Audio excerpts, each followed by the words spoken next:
PET apresenta Café com Química.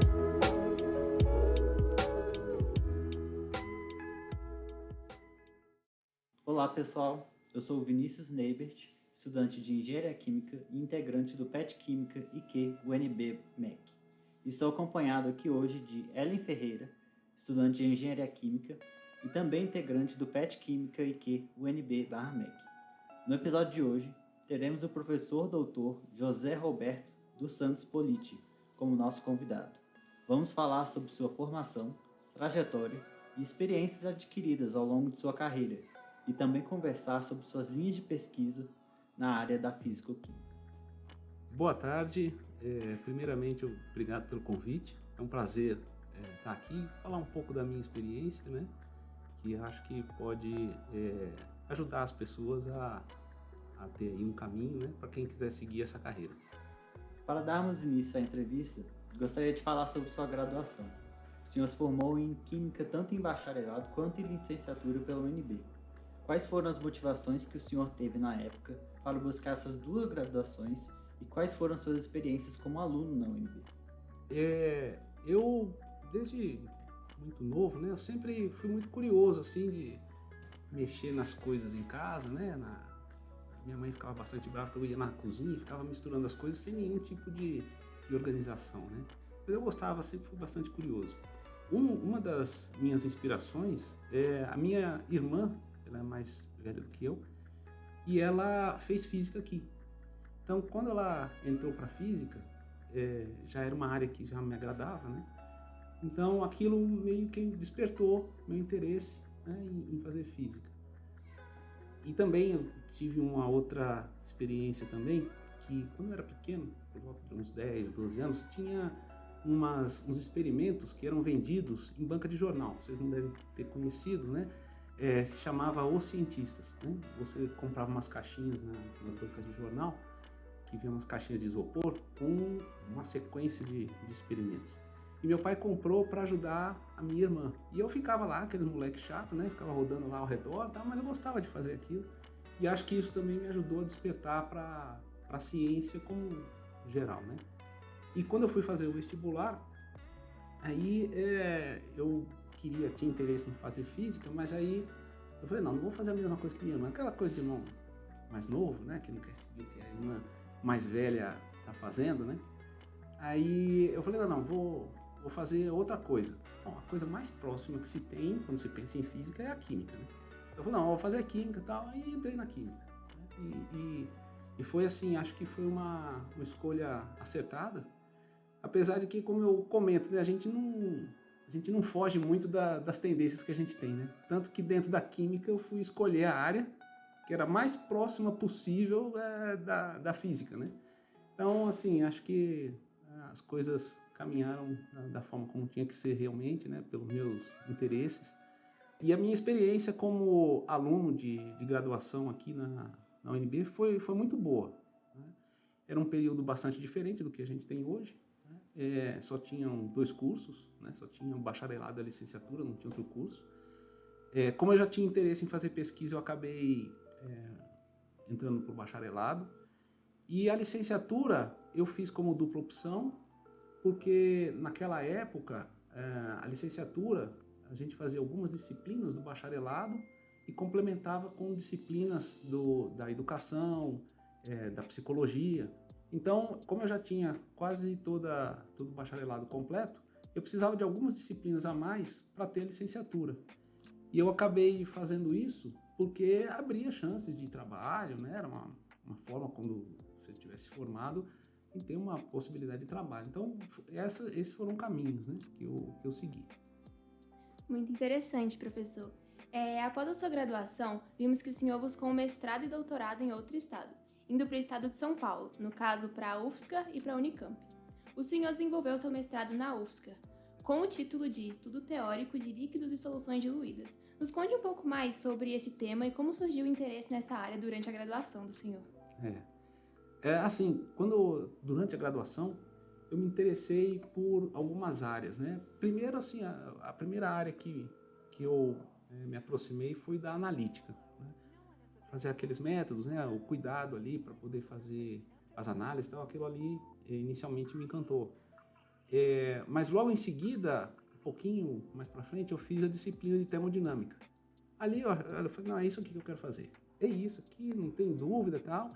Orgânica nunca foi meu forte, né? Eu estudava porque era necessário e eu tinha que terminar o curso, então me dedicava o suficiente para poder concluir, entender a disciplina, mas não foi assim, uma área que realmente me aproximou, me encantou demais.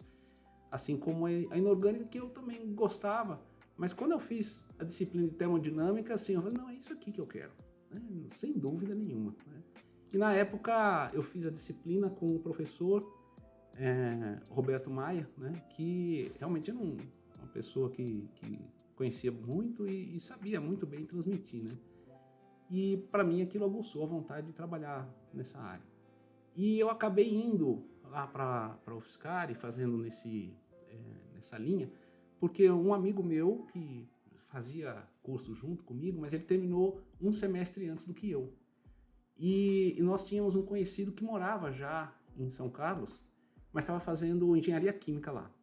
E ele acabou indo para lá e fez mestrado nessa área. Quando ele chegou lá e conversou com o professor, que depois foi meu orientador, ele falou para mim, olha, eu acho que eu estou fazendo aquilo que você queria, né? Eu acho que quando você fala de termodinâmica, você fala que quer estudar essas coisas aqui, eu acho que é isso aí. Aí, esse meu amigo, somos amigos até hoje, né? O André Sinotti. Somos palmeirenses, é bom destacar isso, né? Isso traz uma afinidade muito grande entre nós. E aí eu falei, então tá bom, então eu vou aí também, quero ver isso daí, né? Então eu fui para lá e realmente era realmente a área que eu tinha interesse em seguir, né? E aí o que eu fiz nesse trabalho foi estudar simulação. Então eu simulei líquidos, né? No caso era acetona, cloroformo, acetona e água. Eu estudei a energia associada a essas misturas, né? Variando a fração molar, e associei a energia com a pressão de vapor, né? Porque como são misturas que têm o desvio do comportamento ideal, a gente queria associar as energias das interações que a gente simulava com os desvios da pressão de vapor. Então, conseguimos fazer essa associação. Foi um trabalho bem interessante que realmente me introduziu nessa área. Observamos que fez seu doutorado pela Unicamp, em um tema que é de grande interesse e pesquisa do senhor até hoje, o método Monte Carlo quântico. O senhor poderia nos contar mais sobre o que seria esse método e seu papel na área computacional da química? Sim. Esse foi um outro desafio, né? Porque, assim, durante o meu mestrado, eu trabalhei com esse método Monte Carlo, de cálculo de integral, né? O Monte Carlo é um método de cálculo de integral, como vários métodos que existem. E na simulação que eu fiz no meu mestrado, a gente usou esse método para poder calcular as energias, né? Aquela coisa. E aí o professor, que era meu orientador, Luiz Carlos Gomide Freitas, ele se mudou de São Carlos e foi para Campinas. E eu tinha acabado de defender o meu mestrado e eu fui para fazer o doutorado com ele lá, né? Então, primeiro semestre ele estava lá, eu comecei a fazer meu doutorado com ele lá. Só que ele teve algum problema burocrático, eu não sei exatamente ao certo o que foi, e ele teve que retornar para São Carlos.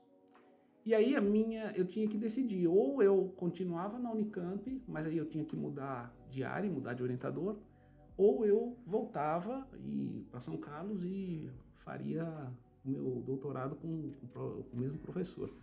E eu acabei decidindo ficar em Campinas, né? Eu tive aula com alguns professores e teve um professor assim que ele também, né, excelente, né? E eu acabei gostando da área que ele trabalhava, né, que é de estrutura eletrônica. É o professor Rogério Custódio. Aí eu conversei com ele, né? Uma pessoa assim amável, uma pessoa realmente assim que quem conhece se encanta pela pessoa que ele é. Afora o seu conhecimento, né? Que é realmente assim um expoente dentro da área na química, né? Aqui no Brasil. E aí eu conversei com ele que eu tinha interesse, que não tinha exatamente uma experiência muito grande em estrutura eletrônica, apesar de eu ter trabalhado com teoria, não era exatamente com essa área. Aí ele falou, como é muito peculiar dele. Eu falei, então vamos fazer o seguinte, tem um método novo que está surgindo aí, que chama Monte Carlo quântico. Você sabe de Monte Carlo, eu sei de estrutura eletrônica, de quântica, vamos juntar o que a gente sabe aqui e vamos mexer nesse negócio. Então eu falei, bom, tá bom, né? Eu meio ingênuo, né? Porque achando que era uma coisa, não, é só juntar o que eu sei com o que ele sabe, né? E aí foi realmente um desafio muito grande, né? Era um método que não era assim tão popular dentro da área, né? E a gente teve que ir atrás do que estava sendo feito fora do país, porque aqui ninguém estava trabalhando com esse método, era uma coisa realmente muito nova. E aí a gente teve que começar praticamente do zero, né? Mas eu aprendi muito, né? Foi muito gratificante e é realmente um método que hoje em dia se aposta muito nas suas potencialidades, né? Porque ele apresenta algumas vantagens com relação aos métodos tradicionais de estrutura eletrônica que a gente está mais acostumado a trabalhar, né? Então, assim, tem crescido muito, né, a produção ao redor desse método, da aplicação desse método, e que, assim, traz muitas perspectivas positivas. Sobretudo por ser um método novo, significa que tem muita coisa que pode ser feita ainda, né? Então, está em franco desenvolvimento, então tem muita coisa a ser feita, né? Tem muitas possibilidades. Então é muito bom. Além disso, o senhor desenvolveu um pós-doutorado pela Universidade de Barcelona. Poderia nos contar como foi um pouco desse pós-doutorado e essa experiência no exterior? Sim, essa é uma experiência que eu acho que é importante que todos tenham, né, durante a sua formação, né? E essa foi uma possibilidade que eu tive, né, quando foi aberto um programa do governo, né, que se chamava Ciências Sem Fronteiras, e assim que eles lançaram, tinha uma série de bolsas para as pessoas fazerem pós-doc no exterior, mestrado, né, e doutorado. Então, num dos primeiros momentos que foram lançados, eu me inscrevi, né, fui selecionado no meu projeto, e a ideia era, como eu já estava trabalhando no nosso laboratório aqui, no LQC, e alguns trabalhos estavam sendo feitos ali, alguns trabalhos com sólidos, né, para estudo de catalisadores e várias outras aplicações. E aí eu pensei que seria uma boa alternativa me especializar um pouco mais, né, indo para um grupo que trabalhava efetivamente com esse tipo de material, com técnicas bastante específicas para estudar sólidos, né, e novos materiais. E então eu fui fazer esse pós-doc lá, né, no grupo do professor Francesc Illas, e foi também uma experiência, me acolheram muito bem, aprendi realmente várias técnicas que eu não tinha assim muita afinidade ainda, né, e que me acabou possibilitando abrir um pouco mais meu campo de atuação. Então foi uma experiência muito boa, inclusive assim, em termos de experiência pessoal também, né? Porque você conviver em outro país, ter que se relacionar com pessoas que têm uma outra cultura, né? Isso tudo também engrandece em termos pessoais, né? Então foi sob todas as formas, foi muito positivo. Entrando nas suas pesquisas atuais, observamos algumas pesquisas centradas nas MOFs, estruturas orgânico-metálicas, com aplicações relacionadas a pesticidas e fármacos, por exemplo. Nos conte um pouco sobre esse tema de pesquisa do senhor. Sim, esse daí é quase como uma consequência do que eu estava falando a respeito do meu pós-doutorado. Então eu fui estudar um projeto, né, no pós-doutorado, e quando eu retornei, eu comecei a me envolver com projetos que estivessem relacionados com novos materiais, né, toda essa linha. Nesse momento, surgiu um aluno de pós-doc, do professor João Batista, com quem eu compartilho o laboratório, e que veio com essa proposta, né? A proposta de trabalho dele era trabalhar com as MOFs, né? Sobretudo para capturar gases, né? Com relação à poluição atmosférica, né? Então, ele veio com essa proposta e a gente começou a conversar, comecei a me envolver também com esse trabalho e acabei que continuo fazendo esse trabalho também em colaboração com esse agora ex-aluno de pós-doc, agora ele é um professor na Universidade do Maranhão, e a gente continua colaborando e fazendo trabalhos nessa linha, né, para poder estudar essas estruturas que apresentam características bem peculiares para poder fazer essas capturas de gases. E a gente vem estudando isso daí, misturas de gases, como que a gente consegue separar as várias MOFs, né? Porque as MOFs elas têm uma variedade muito grande. Se você ficar variando a parte orgânica, né? Os ligantes orgânicos, então você pode aumentar os poros, diminuir, aumentar as interações e pode fazer algumas características bastante específicas para o que você está querendo fazer, né? Tanto na mistura de gases quanto como catalisadores também. Para captura de pesticidas, para poder tirar do meio ambiente, né? Então, essa é mais ou menos o caminho. Muito interessante, professor. Além disso, outro tema de grande interesse do senhor é a respeito dos carbetos de metais de transição, como materiais com aplicação em catálise. Do que se trata esses compostos e quais são as perspectivas a respeito deles? Esse foi o projeto que efetivamente eu fui fazer lá no meu pós-doc, né, na Espanha. Esse foi o projeto que me foi colocado. O pessoal de lá, eles já estudavam os carbetos de metais de transição, só que eles estavam particularmente trabalhando com os carbetos de titânio. E quando eu cheguei lá, eles tinham interesse de mudar de carbeto de titânio para carbetos de molibdênio. E aí eles me passaram esse projeto, né, porque os carbetos de titânio eles são difíceis de se trabalhar experimentalmente. Eles tinham eles têm uma parceria muito grande com o grupo experimental para trabalhar justamente nessa área. E eles sempre tinham informações experimentais de que sintetizar os carbetos de titânio, fazer e trabalhar com eles era muito difícil. Já com os de molibdênio era bem mais fácil. Então eles começaram a reorientar o trabalho para poder saber das potencialidades desses carbetos de molibdênio. E as características desses sólidos, dos carbetos de metais de transição, é que eles já se mostraram bastante promissores para substituir certos catalisadores de metais de transição, que em geral são muito caros, né? Então, já em algumas reações já tiveram uma taxa de velocidade de reação, né, de acelerar as reações, do mesmo nível do que dos metais de transição que eram utilizados na época, né? Geralmente paládio, platina, né? Que são muito caros, e esses carbetos de molibdênio eles são bem mais baratos, né? Os carbetos em geral, né? O carbeto de molibdênio também. Então, essa substituição, se tenta fazer essa substituição em reações que se usa esse tipo de material, né? De metais de transição como catalisadores, se tenta fazer essa substituição e ver se é possível. Então, esse trabalho teve esse foco, né?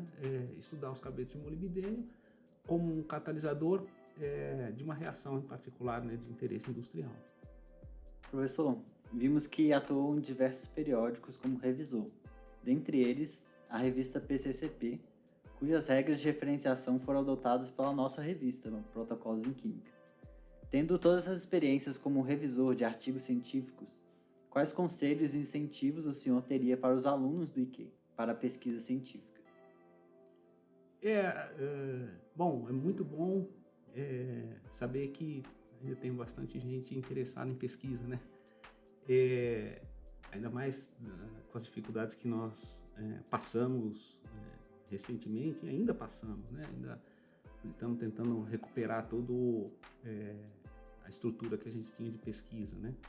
Mas estamos caminhando e a gente não pode esmorecer. E para quem tem interesse, tem proximidade nessa área e já descobriu esse interesse, o principal é começar a se envolver o quanto antes, né? Então, pode ser até por meio, inicialmente, de uma monitoria, né, de uma disciplina, vai acabar conhecendo um professor ali na disciplina, depois pode fazer uma técnica de pesquisa. Então, se envolver desde o começo, né?